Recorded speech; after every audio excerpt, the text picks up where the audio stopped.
beyond the skies. You and I, we're breaking bounds on Baobab. All right, welcome everyone. Thank you so much for joining us here.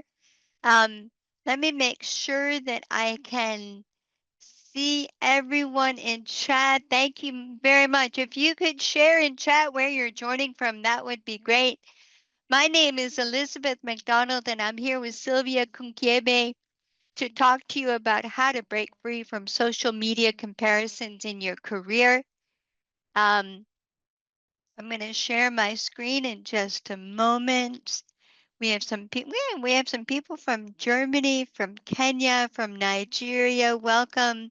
So glad that you could join us today. All right, let me go ahead and share my screen. Let me share my screen and we can go ahead and get started. All right. All right, good. I hope you all can see my screen. Ready? All right, welcome, welcome. Let me see who else has posted. Oh, someone from Austria. God, we have some Europeans today. Very, very nice to see everyone and nice to see some familiar names here. All right. So we're going to start with a couple of polls. You guys, this is going to be kind of a different sort of webinar where instead of like us just giving you information about this trend or this topic, our goal is to get you to help you reflect on your career and where you are in your life. So our first poll that we have for you is, I'd like to know, how many hours per day do you spend on social media? Angela, can you cue up the poll for me? Awesome, awesome. And can you all see the poll? I hope you can all see the poll. I don't see people posting yet. Can you all see the poll? Yes, the poll is running. People are filling Okay, answers. okay, great. Don't know why I don't see it. Angela, you might need to manage it for me. I'm not seeing it getting filled. So when you think it's done, could you share it with the group? All right, there we go. Now I see it. All right, awesome. So we're saying the majority of people are saying maybe 1 to 3 hours per day. That sounds good.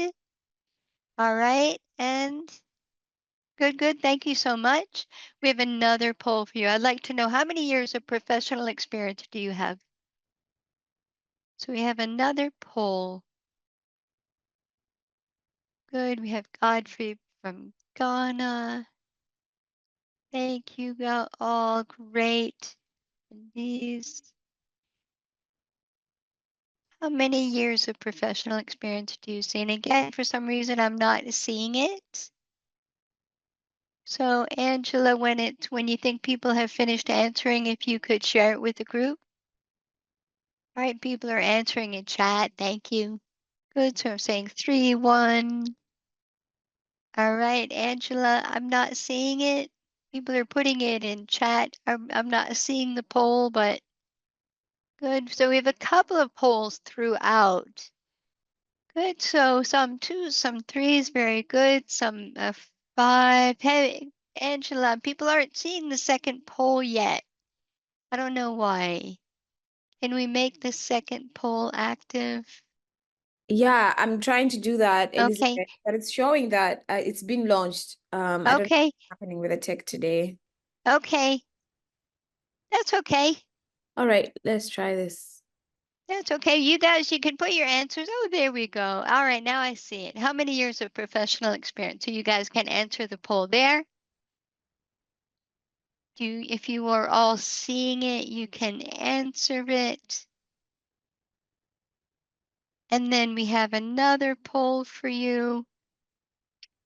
Great. Okay, very good. All right, excellent. Wow, a real range. A real range. That's good. I'm glad for today. I'm glad we have that range. That's excellent. That's excellent. All right, and then we have another poll. Which social media platform do you find most useful for finding career-related content or networking contacts? Which one do you use the most? We have another poll. This is going to be a really interactive session today, you guys. I think we have kind of a smaller group, so that's going to be nice. But what which social media platform do you find the most useful for career-related contents? Awesome.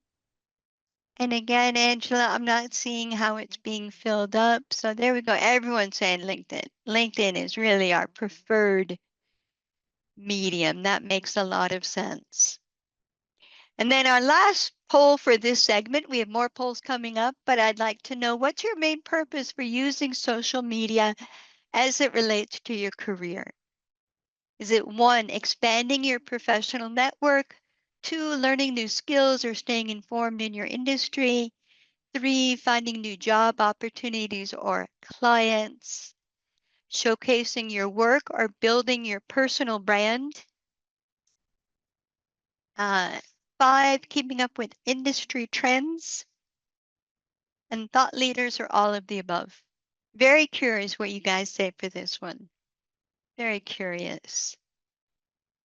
And again, I can't quite see your results as they're being filled out, so I don't know if it needs to be refreshed. All right, awesome.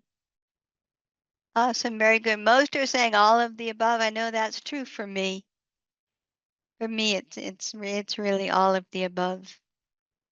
All right. So thank you. So you guys, again, so today it's really looking at what happens and why when we use social media, and we're looking at for, let me go back.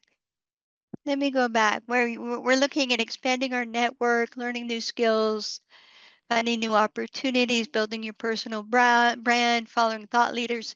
Something happens when we go on these social media platforms and we do this stuff. And sometimes it makes us feel worse about ourselves. And that's what we're going to look at today, and look at why, and look at some solutions for how you can change how that equation happens. Sound good?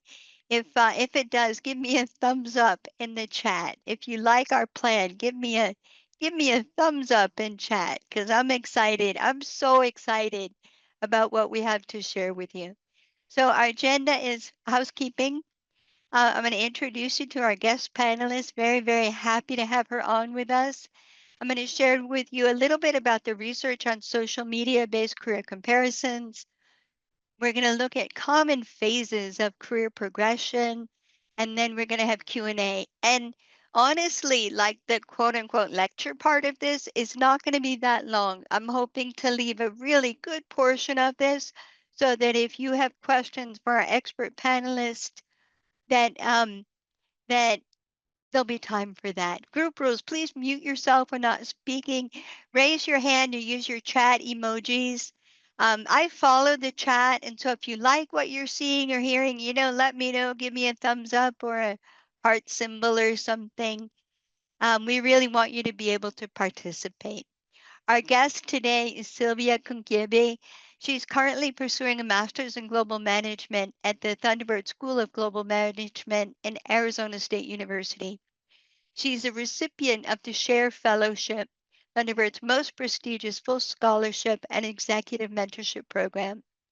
Professionally, she has over 13 years of experience in higher education and international development. She has held roles in admissions, financial aid, career services, school to work transitions for young people.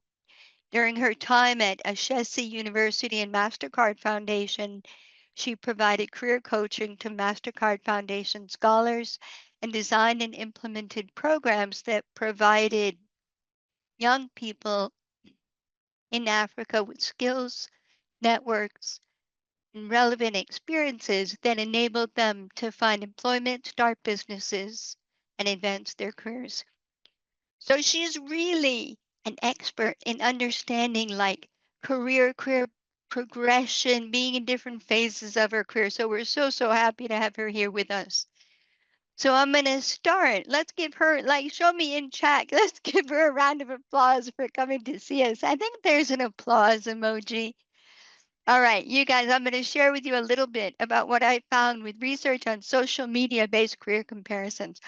What happens? What happens when you go on social media and you look at these career things? They find that increase in social media use generally correlates with decreases in mental health.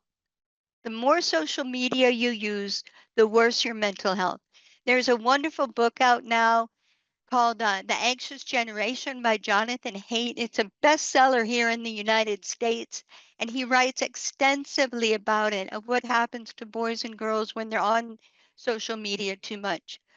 And I put the mask there, like, so too much social media use is like a disease, so you got to be careful of it. They find that career focus, so that's for general social media use, right? Generally, it decreases your mental health, has a bad, terrible impact on your mental health.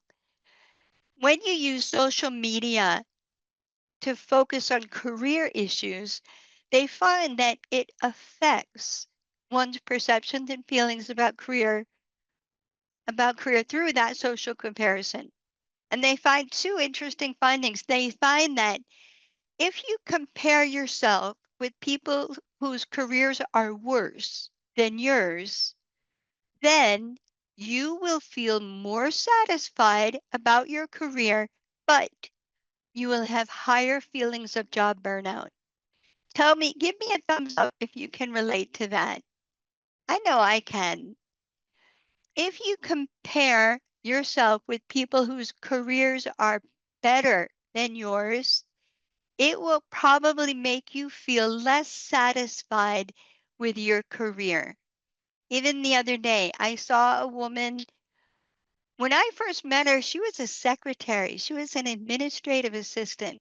And now she's ranked as like the top 100 most influential person in at ASU in such and such. I'm like, what? Oh my God. I felt like I've been left in the dust. And for a moment, I felt terrible about my career. It was the weirdest feeling.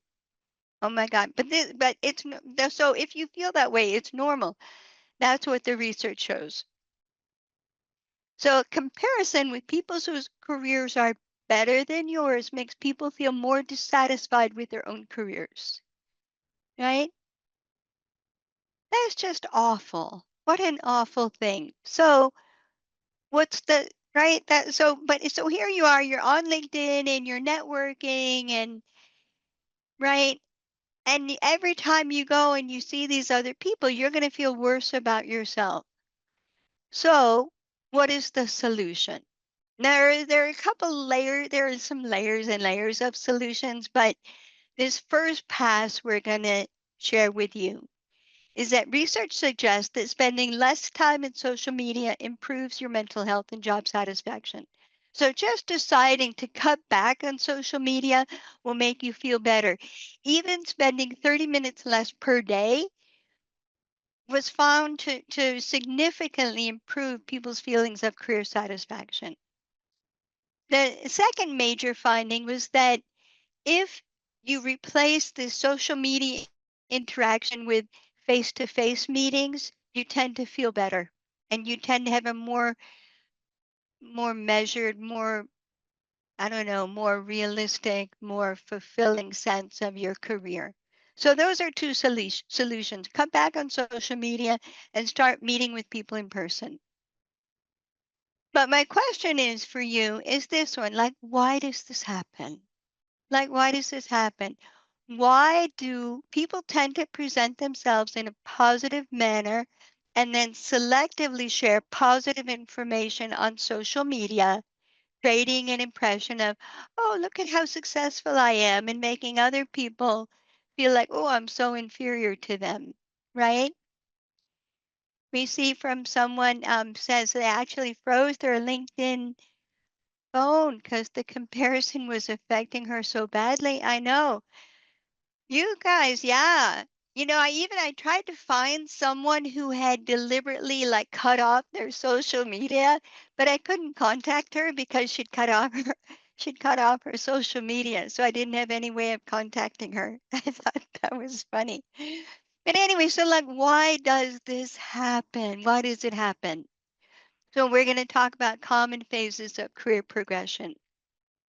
And here I have some more polls for you. Are you ready? Right? We're ready. So what impact do you think social media use has had on your level of career satisfaction?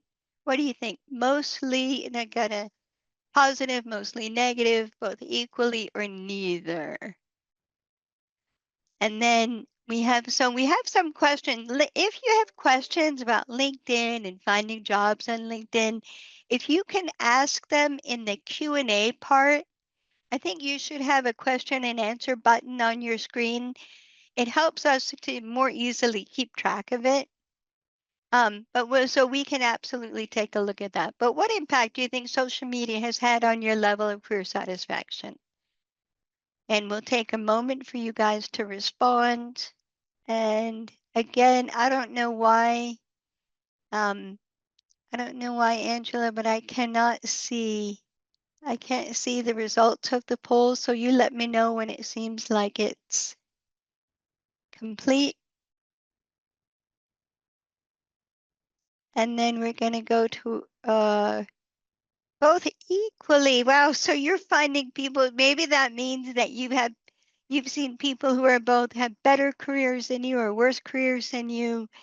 We're seeing this pretty spread out. So I'd like to share with you what I call the good, the bad, and the ugly. Give me a thumbs up if you like my emojis. I thought they were adorable. All right, so the good, the bad, and the ugly. We find with career phases, there tend to be 1, 2, 3, 4. There are 4 common phases of careers, right? And this is not, I mean, these happen in a linear way, but they can be cyclical, right? They can be cyclical for this one. So exploration is usually early career professionals taking entry-level positions. Hold on a second, you guys. I gotta get my dog to stop. Hold on, wait, we're good. Okay, right? Exploration. This is early in your career. You're exploring, you're understanding what your values are, your interests, you're exploring what your options are. Establishment is the next phase when you're building your credibility, you're mastering your craft, you're getting promoted. It's a period of significant skill development and responsibility. The plateau is where things slow down or stop, and you may have feelings of disengagement or stagnation. And the last one is your reassessment or renewal. And this is where you're reassessing your goals. Maybe you're going to change careers or reinvent your career, or switch industries, or switch your role, or pursue higher education, right? This is how professors have sabbaticals. This is why they have sabbaticals. They've often hit a plateau and they need a period to reassess and to renew, right? Give me a thumbs up or smiley face or a heart emoji if these classifications are helpful for you. And as you think about that, I'd like you to share with me. We have another poll for you. What career phase do you think you're in now? Exploration, establishment, plateau, assessment, or renewal? Which phase do you think you're in now?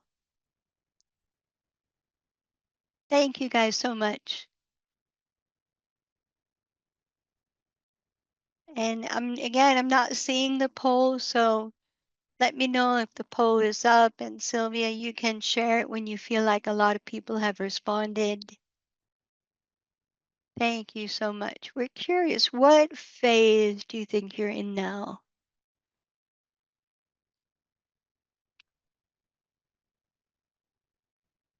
And I'll say this issue of career comparison, I was talking with several colleagues and they're like, oh my God, it's such a problem where where I work at the Thunderbird School of Global Management, people compare themselves with other people and they often just feel so badly, like, how come I haven't done that or achieved that? Or all right. And I don't know how the poll is progressing. Angela, you'll have to let me know. Good.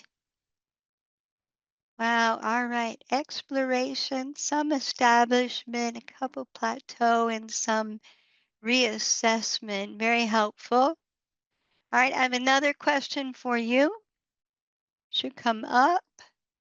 My next question. In which phase do you think someone's most likely to post about their career accomplishments? And you can put this right in chat.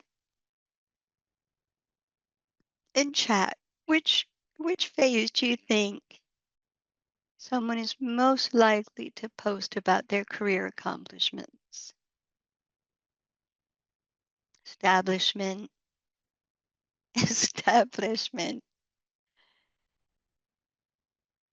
establishment, right? Right? Exact exploration. They're excited about where they are. Exactly. Exactly. And in which phase do you think, how do I say this? In which phase might someone feel the worst about comparing themselves with others? In which phase might someone feel the worst about comparing themselves with others? Probably your plateau, right? So it's a real, there's a real reason for it, right? Right? Right? And so there's a reason why people are posting. They're posting because they're proud, they're excited about their accomplishments, and they're not necessarily trying to make you feel badly about your own career. So what does this mean? And this is where Sylvia, when I hand the floor over to her, Sylvia is going to take the reins and offer greater depth to this. But in general, in the exploration phase, the recommended focus is that this is when you're building your foundation skills, you're gaining your work experience, you're expanding your professional networks. In the establishment phase, the focus is when you're building your expertise, you're assuming leadership roles, you're achieving professional stability. If you find yourself in the plateau stage, the recommended focus is to try to diversify your skills, try to find new career challenges, shift to a lateral career move, right? My husband did this. He shifted from being a marketing manager to an operations manager. And it was a very positive career shift. So you can do lateral moves.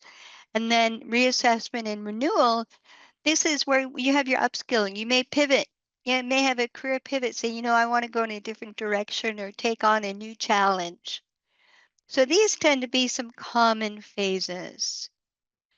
And so I'd like to, with that in mind, I want to hand the floor over to Sylvia for you guys, if you have questions about your own, like where you are in your career progression, and if you have any confusion or thoughts or questions about helping to understand more deeply where you are and how to get to the next step. With that, let me just hand the floor over to Sylvia and let her give a nice warm welcome to everyone. Oh, I'm going to stop sharing too. Sorry about that.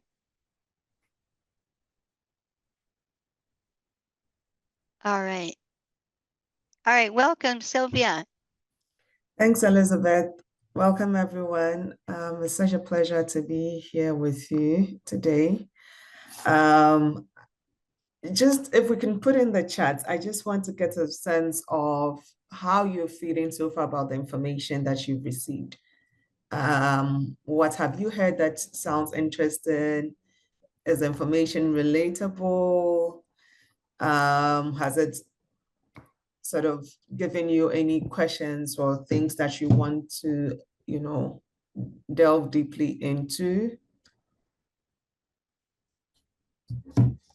So if you can just take the next minute to give us reactions, right, to what you've heard so far.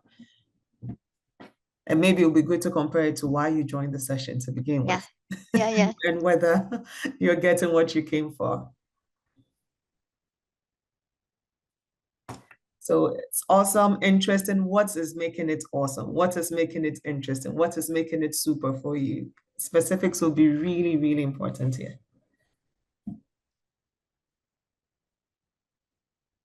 Okay, so Winnie says, I'm assuming Winnie is a female, that she feels better and she thinks, she can now understand how to move forward from where she is.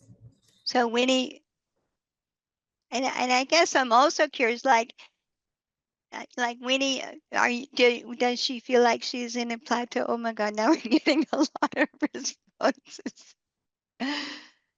Anyone feel like they're in a plateau and now they have a better understanding and maybe a plateau isn't such a bad thing to be in?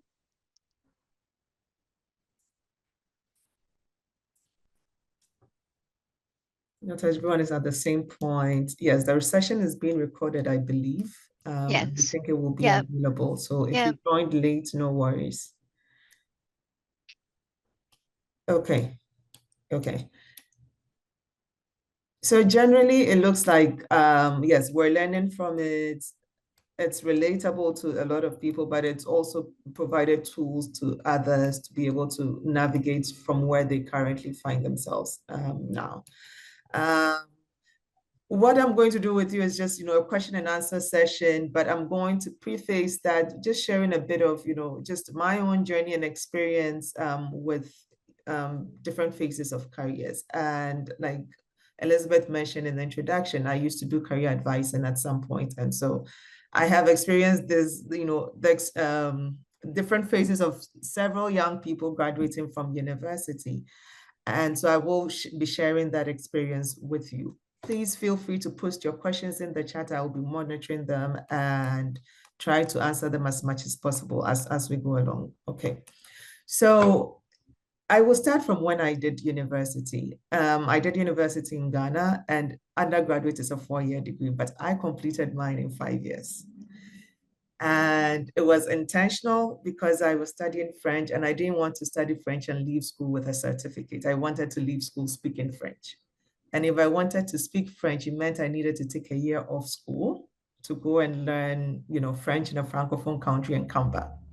So by the time I came back, my mates were already working, right? So I would go out, we'll meet with them, and they're talking about work, and all I can talk about is lectures and exams and tests, right?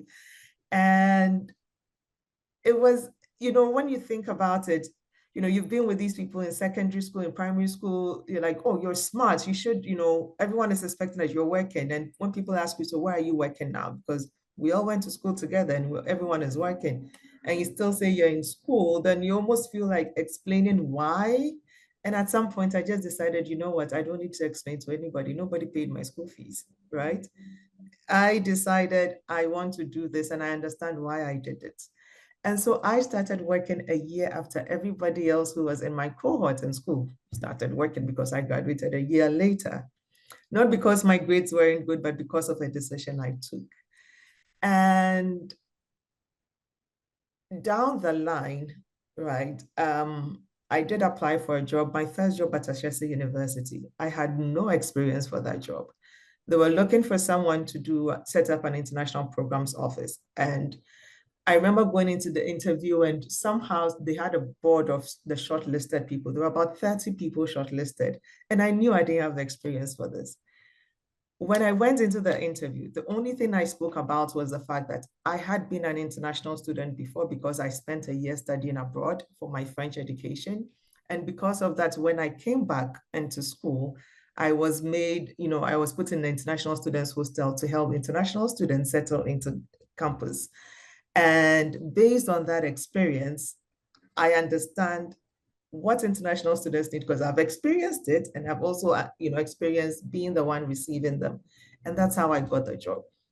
So that 1 year that I spent out of school that made me feel like, I was lagging behind was the single most important factor in that interview I attended. That gave me my first job at Ashesi University. And I ended up working there on and off for about 8 years in total, right? But then, you look back and you're like, okay, this helped. Now it has been able to give me something. And currently I am in school, so I am currently a student. And for someone who's been working all her life, it feels like now I'm technically unemployed, right? But then you also think about it as why do I need to do this at this time? And like Elizabeth mentioned, when you hit a plateau in your career, it's it's a great time, honestly. For those of you who said you're in a plateau, it's just a few of you. And I'm glad it's just a few of you. But I think being in a plateau is just an exciting moment. I listened to a TED talk yesterday about epiphany. I can't remember the name of the person that was talking about it, but there's a book on it. It's called Epiphany. And it just chronicles, the moments where people like the Maya Angelou's of this world, the Steve Jobs of this world, discovered what their purpose is or what they were going to do to change the world. And most of it came at moments where they felt, like they were hitting a plateau, they didn't know what they were doing, or, they were left behind. So if you're in that space, it's a really great opportunity. And the mindset with which you go into it is what really will bring you out and make it better for you.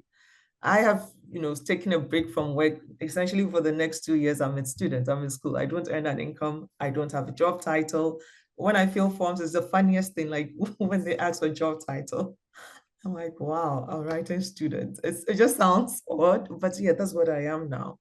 But it's also knowing that it is a phase that's going to make me better off at the end of my 2 years here, right?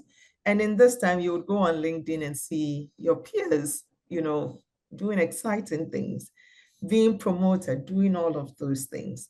And this is the fourth time in my career that I am taking a break. So that should tell you that a plateau doesn't happen once. It will happen several times. Because as a human being, especially as someone who's progressive and wants to, keep improving, you get to one stage, you do it for a while, you feel like, what else can I do? And you want more, right? The moment you start feeling like you want more, you're going to hit a plateau. And you're now going to be wondering, what else is there to do? What else can I do?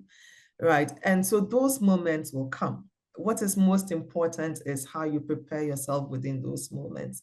And so this is, like I mentioned, this is the fourth time in my career I'm doing this. I've taken, breaks for work. I've taken a break to start a business before. I've taken a break to go do, an internship, a 10-month thing. I've taken breaks to do, and all of those things, all of them, all of them contributed to what I am today.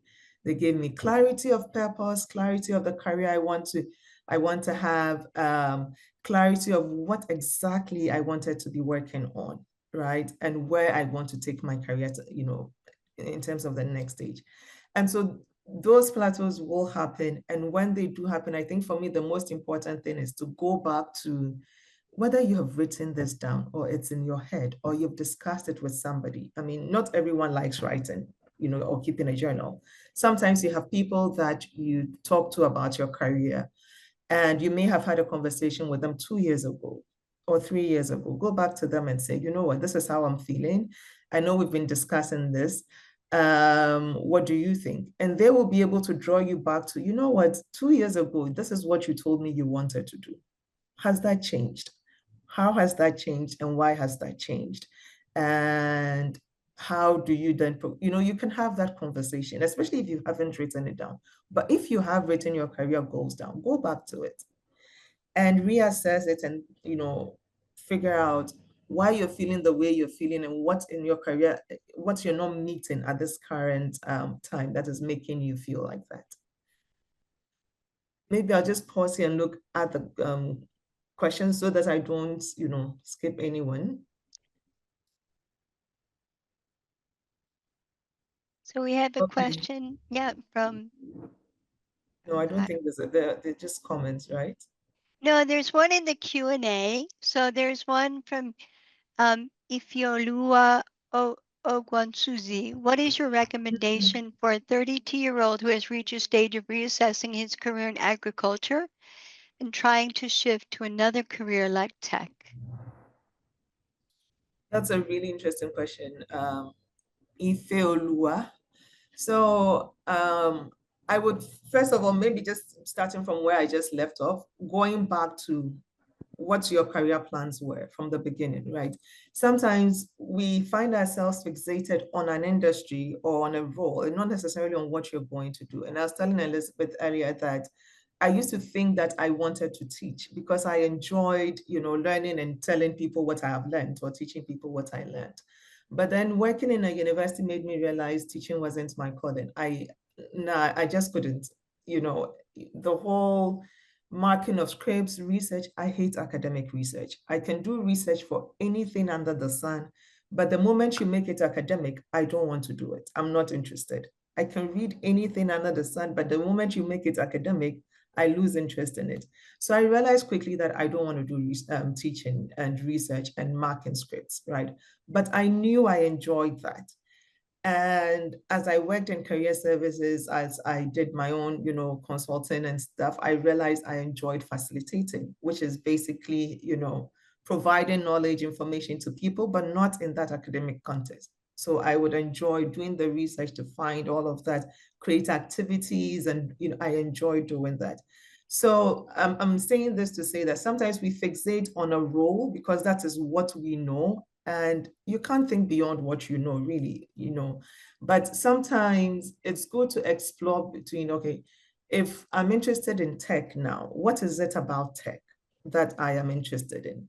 Is it in building the tech? Is it in marketing the tech? Is it in teaching people how to use the tech? Is it, there's so many things you can do with tech. And so my suggestion to you will be, obviously you have an interest in agriculture. If there's still that interest, what is that bridge between agriculture and tech? And within that bridge between agriculture and tech, what is your particular interest in there? Right? Do you want to develop it, teach it? You need to figure that out. And I will emphasize the bridge because it's always easier when you're moving into a new field to be able to point to expertise that you're bringing from where you are currently. You can't go and say, I'm an empty slate, starting from scratch. You're not starting from scratch. You have experience in agri that could be applied in technology, but you need to communicate that so that someone, you're talking to would see the value in what you're bringing from your experience in agri. Yep. Okay. There's another. So I'm gonna bring up when they asked, were the breaks in the career intentional? And I think for you, they were, weren't they, Sylvia? Mostly. Yes. So, okay, yes, I'm seeing the questions now. Yes, my breaks were all very intentional, right? Sometimes not because I prepared for it. So, like the first career break I took, someone sent me an email and said, there's a program called Trent in Ghana where students from Trent University come to Ghana to do community development, schoolwork and field work.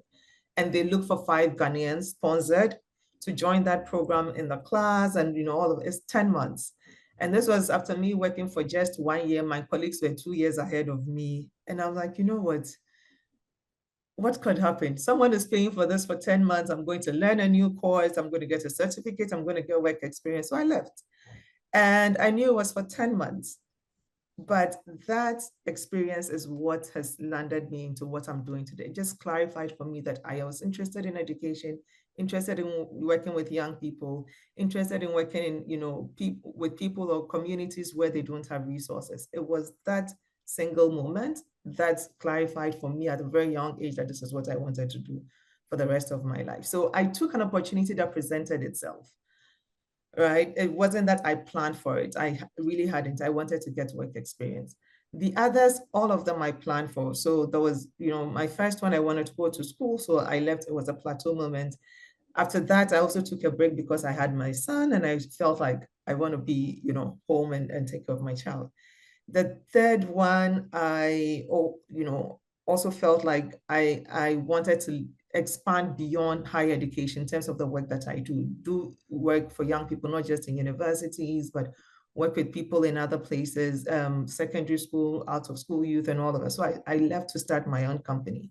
But one thing I would say is I just don't make the decision at the spur of the moment, right? It takes reflection, it takes preparing for it. Because if you're going to start a business, you need to make sure that you've saved enough to sustain yourself for a while, because businesses will take time to start.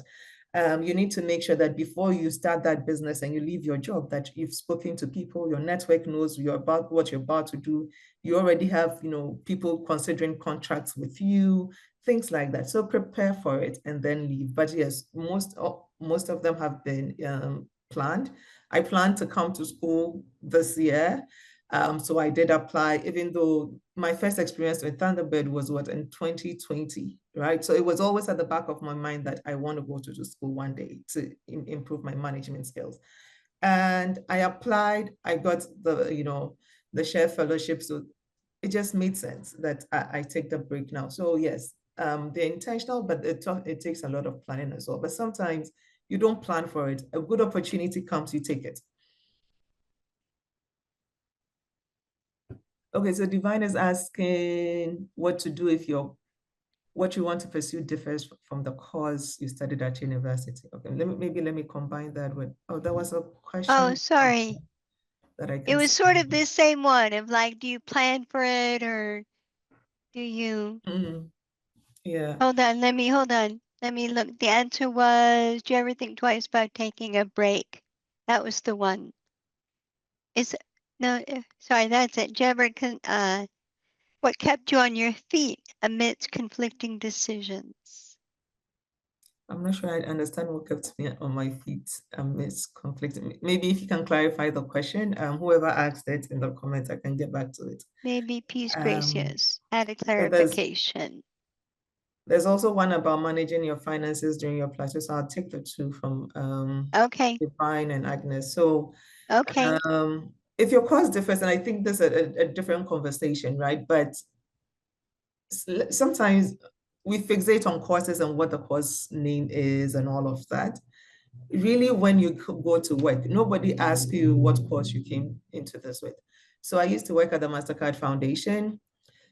There were people in the foundation. There was a pilot in the foundation. I had colleagues who were chemical engineers. I had colleagues who were doctors, actually. You'd ask yourself, what are these people doing in development work, right? It's not about what you studied, but it's about the skills you're bringing, the experience you're bringing, right? And that's what is most important. So great, your course says something else, you want to pursue something else, your course cannot define you. Your course is only a tool for you to act in the field that you want to work in. So you want to be a fashion designer and you studied computer science. How do you use computer science to design, clothes or to improve the fashion business? Right? So think about how you use the skills you got through the course to help you to do whatever it is that you want to do. And I think that's an easier way to go about it. Because honestly, when you start working, nobody asks you what course did you study in university. All they ask you is what you can do. And what you can do has most of the times has nothing to do with your course. They're even the same people to tell you that what you learned in school is not applicable directly on the job because it's theoretical and here's a practical side, right? So yeah, on managing finances during plateau. So for me, like I said, you plan towards it, right? So if I know I'm going to leave in the next year, I make sure that the year before I am saving. And I have some, they usually say that when you're planning your finances, you should have enough to last you for 6 months of unemployment. So you need to figure out how much you earn every month, how much you spend every month, and what that would be like in 6 months. So if you say spend $100 every month, you know that you need to have $600 before you leave a job and become unemployed, so that for the next 6 months, you have something to sustain you.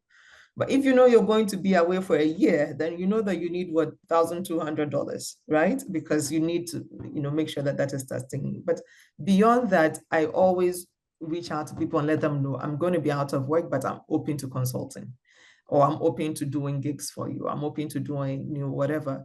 And so by the time I'm coming out of the employment, people already know that Sylvia is available and will be able to do, things that bring you little side incomes here and there. And I've always been entrepreneurial. There's never been a time in my life when I didn't, have a business or do something or sell something. So it also has helped with my finances. But it takes planning.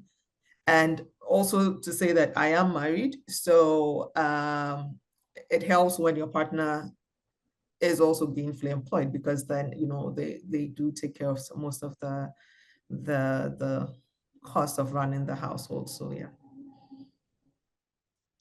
We have a question both in the Q&A and in the chat. Maybe so we have a question in chat from Deborah Ogunlade. She's in a situation of comparing her career growth with those she started with. Any advice for her? Said it's draining and it's taking a toll on her. Okay, on comparing, and then I also see one from Ophelia, which I Yeah. feel is also the same about external pressure Yeah, and families think I pressure. should be continuing education after undergrad. How to? So, see, at the end of the day, two things, right? You know your family situation better than anybody else. If you are the sole breadwinner and everybody is counting on you for fees, for food, for whatever, at some point in your career, your focus should be on making the money. Because when you make the money and you're able to settle these things, then you would have the peace and the freedom to pursue what you want at some later stage in life, right? And I'm saying this to say that in as much as, yes, you know, say you finished medical school or nursing school, right? You have a job as a doctor or a nurse, and you don't want to do it anymore. Ask yourself, who is depending on me and this salary I'm earning for sustenance? If I should leave this and go to school, if I should leave this and pursue this passion for entrepreneurship, which is going to take a year or two before I make money, or start this farming project that I've always wanted to do, how am I going to take care of myself? Because your family isn't in a position to support you.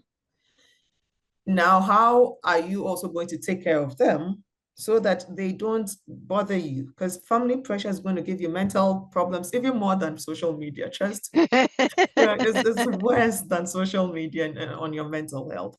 So really evaluate your situation and what your family dynamics look like and what, you know, your society dynamics look like, and determine for yourself what is the best approach.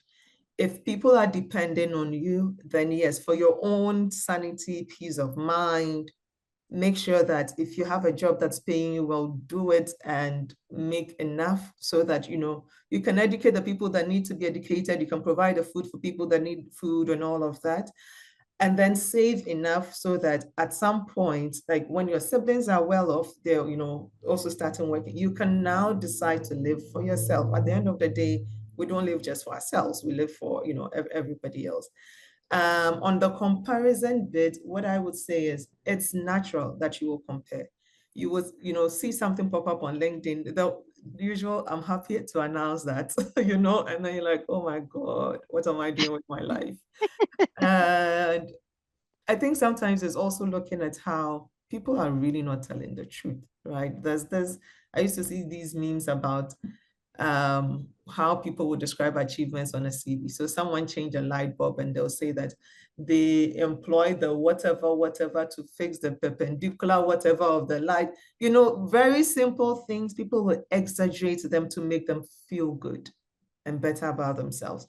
So sometimes it's not really that great. You know, someone spoke to somebody, the person doesn't even remember them, but they're posting it on LinkedIn as if they had tea and coffee and, you know, went to dine in this person's house. But it's not the truth.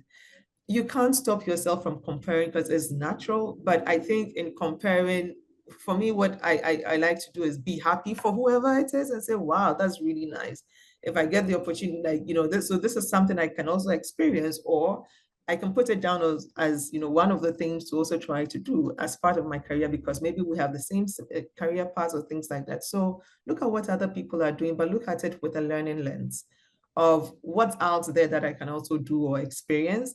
And, you know, how has their career been progressing and what can I learn from it? And the moments when you feel, you know, down about, it's normal for you to feel like I've been left behind. I've felt that several times, but also think about the times that you were, you know, higher than other people and you saw them, you're like, oh, you're still here. You know, you've done that too, right? So think about that. Think about the highs you've also had. It helps to really, you know, bring you out of that space of feeling bad about yourself. I hope that helped. Yeah, I think so. There's some statistic. What percent of people have lied on their resume? It's a horrifying statistic, like 40%, or I'm always horrified at that. A guy asked, how does one get jobs on LinkedIn? You don't. You don't. LinkedIn is not a place to get a job.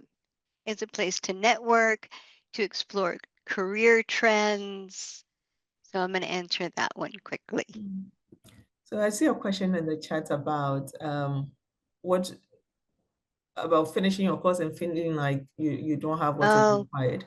So let me tell you what's happening right now. I'm in school right now, so I can so relate to this. So yesterday there was a company coming to present on internships, and a classmate of mine was like, "Oh, are you going for it?" And I said, "No, I'm not sure. I'm interested in what they do and what they have to offer." And then he looks at me and like, "Do you have an internship?" And I said, "No." And he said, "You seem to be very choosy for someone who doesn't have an internship. I've heard you should apply to at least 40 internships every week and what. And I was like, "Oh, I didn't realize, but thanks for the information," right? And then I was heading in the same direction. So he asked me where I was going, and I said, "There's a session happening here that I'm really interested in and I want to go for." So I went for that. And so I overheard him talking to someone else about me and how I seem to be choosy and not attending these things. And so just to appease him, after my session, I went to the internship room just to see what was happening there, and I came out again. But the pressure is so real, right? Of first of all, feeling like, do I even have what it takes? And I am in a foreign country. I'm in the US. I don't have work authorization. Very few employers would want to sponsor you for internships or take you on as a foreign student and things like that. So I have to be strategic. And being strategic means that you don't follow everybody else and you don't do what everyone else is doing. I attended a club meeting for, something that I'm very interested in and I'm considering making a career out of. So that is important to me. That knowledge is important to me. That experience is important to me. That network of colleagues who are also interested in this same field is important to me because I'll potentially use that after I'm done with school.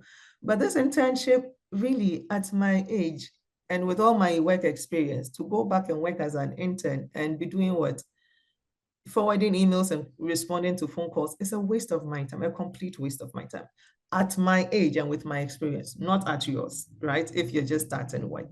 So you need to be able to figure out what it is I am here for.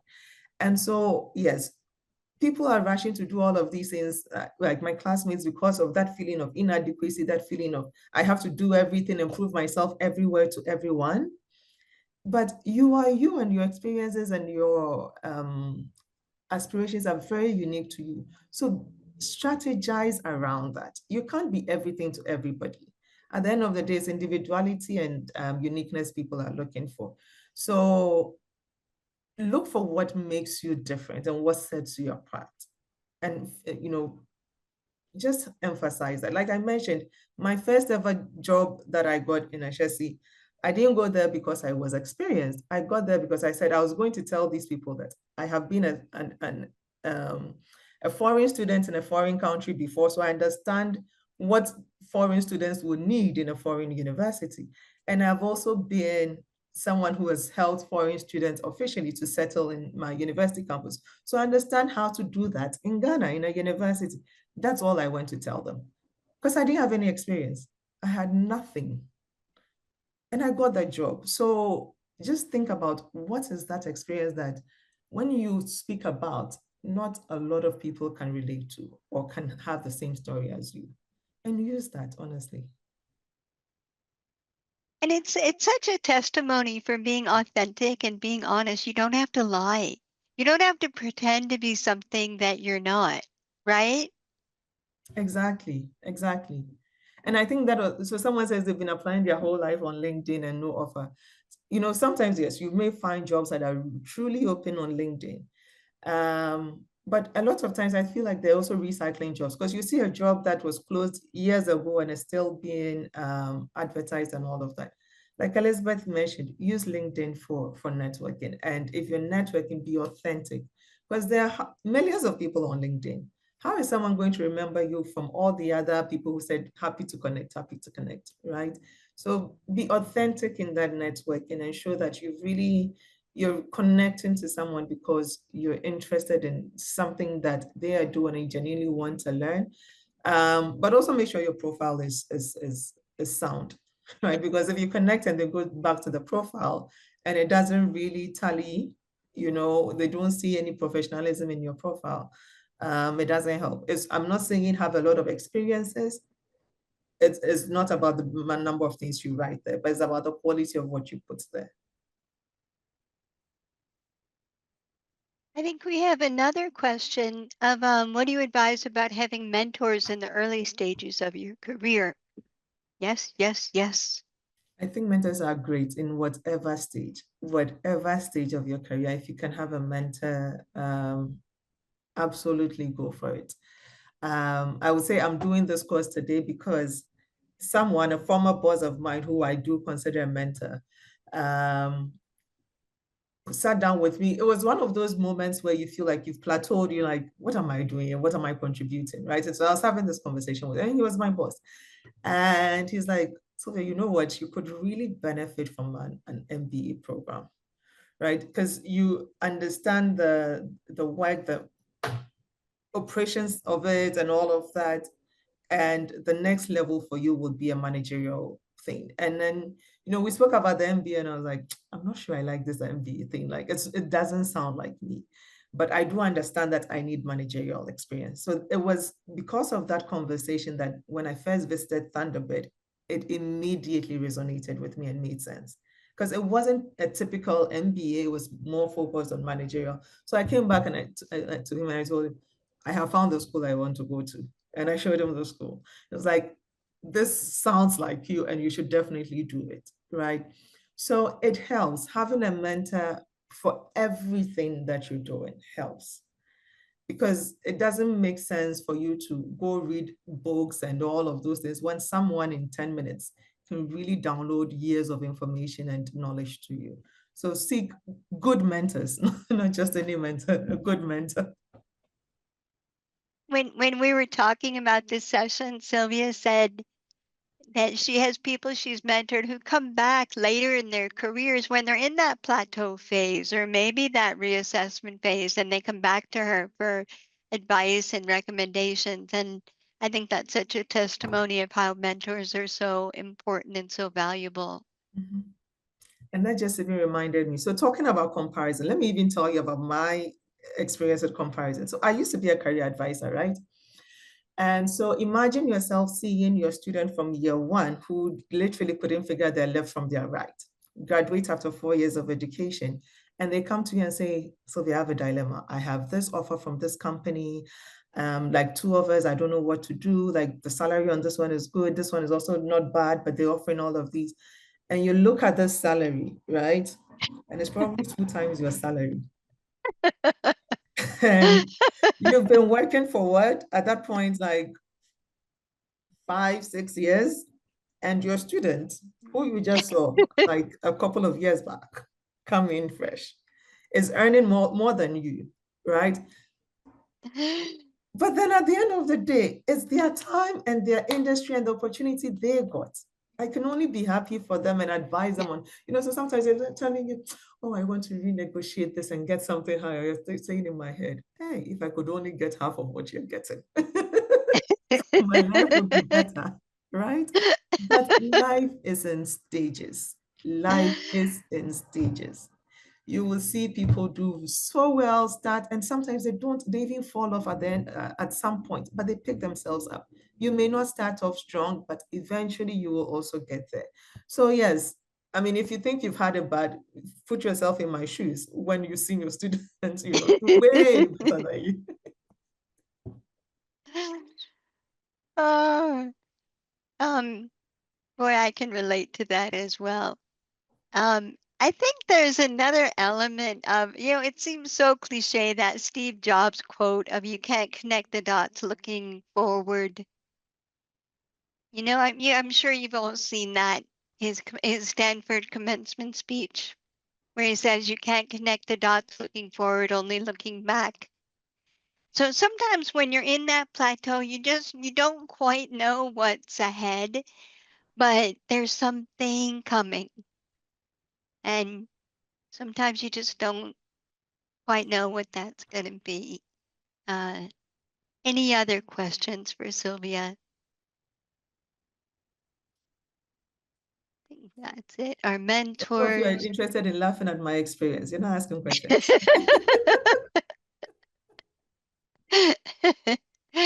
Oh, we're still asking about jobs on LinkedIn. No, there aren't jobs on LinkedIn. It's just for networking. People go to LinkedIn to validate and verify. Yeah. And And maybe just maybe, another thing I'll yeah, add is, regardless of what stage you are in, I always have a policy of I never want to leave a company and not be able to go back there. And I can proudly say that wherever I have worked till today, I can always go back there and either to work or whatever, there's no place I have ever worked that I can't go back to. I actually left school, working with Ashesi at some point, and I went back to work for them again. So when I was leaving again, they're like, "Are you going to come back?" I said, "No, this is it. I'm done. I'm not coming back anymore." But it's really important for me, and for me, it's because like you will always meet these same people in some way, shape, or form. I have students that used to be my students who became my colleagues at work, or I was supervising them at work, or they're working in, Angela used to be my student, right? But now she's my go-to person if I need any support here in Phoenix, because she's been here for what? For Angela, how long have you been here? 2 years? 2 She's years, done 3 the same years. program I'm doing. So imagine she's my senior in school.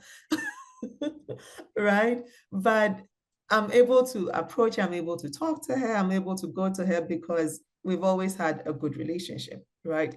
Even though at some point she was my student, but now she's in a place where she knows more than me respect to what I am doing now and where I am now. And so she's a resource that I can rely on.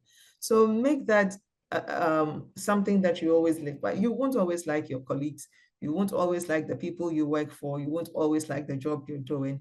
But whilst you're at it, even if you have to fake smile through it, do it and live on a good note, build good relationships. I mean, there are people that you just don't want in your life. That's fine. Cut them off. It's fine. But, build good relationships, regardless of whether you're on top or you're just starting out or you're whatever. Just build good relationships because those relationships will come back to you 5, 10 years later and they would be really helpful to you. Oh, I think we have another question. How do I get this presentation? So Angela, everyone who signs up for the webinar, they automatically get a link to the recording, correct? I don't know if Yes, she's they'll there. get the recording. And Angela, can I put a link in chat of the PowerPoint? Am I allowed to do that? Yeah, you can do that. Oh, let me do that. Would people like that? Give me a thumbs up or if you want me to upload the PowerPoint. That the PowerPoint was helpful. Hold on. How do I do that? Document. There we go. Hold on. How do I? It's so weird. Sometimes I don't know how to do it. Maybe I don't know how to access it. I think we can send that after the call. Yeah, we'll send it after. Yeah, we're a bit ahead of time. Yeah, we are. Oh my God, Sylvia, thank you so much. I enjoyed this hour so much. I think everyone else did too. I think you have so much wisdom and I just love hearing your perspective on things and it motivates me to be better at my work.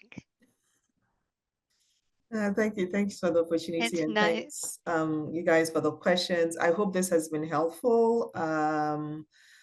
Yeah, it's just I think the most important thing is to realize that at every point you're in a phase and it will pass. Yeah, knowing what phase you're in and how you can maximize that stage you're in, and plateaus are opportunities. You know, they don't come that often, but when they do, they're they're important. So thank you so much. We'll send you the PowerPoint and the recording. Thank you, Sylvia. We'll be in touch soon. Thank you so much, Andy, Angela, and we'll see everyone next month for our next webinar. Thank you. Thank you. Bye. Okay, bye. Beyond the skies.